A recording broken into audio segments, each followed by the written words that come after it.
evening, darlings, and welcome to episode 25 of Greenwood Talk. So, tonight's anonymous question reads, King Thranduil, my family is getting ready to move across the continent and I'm worried. We're moving for my father's work, but I don't know anyone there. You see, I've only grown up amongst other elves and there will be men and dwarves where we are going. How do I deal with the cultural differences I know are coming? Help. Well, darling, this is very difficult, of course, because both men and dwarves have very different cultures from us, so it's good that you're already prepared. I think one of the biggest shocks is usually the things that you don't expect will be different. You know that there'll be a sort of different customs around what you do before eating and what you would eat or drink, but it's sort of usually the smaller things that usually are the ones that give us the greatest shocks, the things that we would sort of expect to be the same. And I'll tell you, Dwarven table manner is not anything like Elven table manner. Even the highest Dwarven dinners with nobles, the etiquette there is not anything like what you're going to expect. So what I would say, it's very difficult because of course it sort of depends on where you're going, what the customs are between the men and dwarves. Just like we elves have very different customs from land to land, it's the same with the other races, so it makes it a little more difficult, darling. So I can't give you too many precise things, of course, but I will give you this advice, and that's always sort of keep an eye out of what's going on around you. It's very easy to sort of hold back for an extra second before you start and just sort of see what the men or other dwarves that are around, sort of what they're doing before they start either eating or socializing.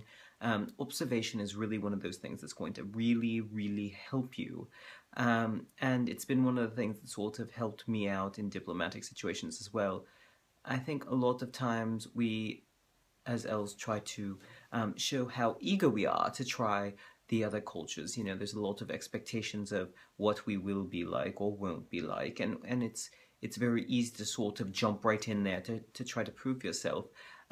But patience is always a virtue, darling. And so I would say if you find yourself in a situation where you are the only elf in particular, just hang back for a moment, just be a little reserved, and they'll expect that that's what it is, and see what they're doing with whatever it is.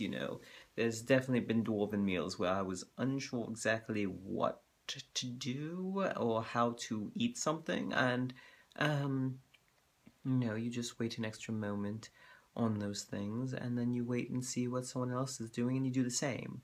And hopefully you won't make a fool of yourself, and usually you don't if you do that.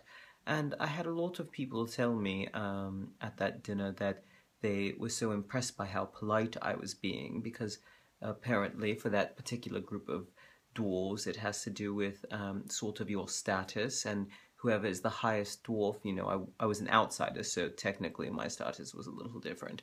But to wait for someone of a higher status to start first is a sign of politeness. So waiting looked as though I was being polite, even though it was just because I had no idea what I was going to do, darlings. And then, of course, the other really important thing is just to try to be as open-minded as possible. I know it's very difficult, we've got so much experience, and it's so easy just to let what we know sort of take over, especially when we know that what we're doing is the right way and what's happening is not, because it's someone else's culture. You have to be very sensitive about these things. So it's better just to sort of hold your tongue until you know for sure. And it's good to talk about if someone is noticing that you're having trouble with something.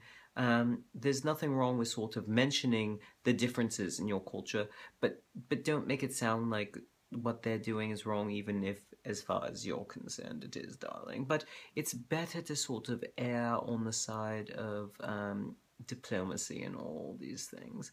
And of course, I am talking as someone who is a diplomat, so it's a little bit different than you, darling. But try to make friends with people from as many different areas as possible. If you can find another elf who's been there longer, that is going to be your best friend, giving you sort of insight into everything. And don't be afraid to make a few mistakes. I know you don't want to. I know I want to.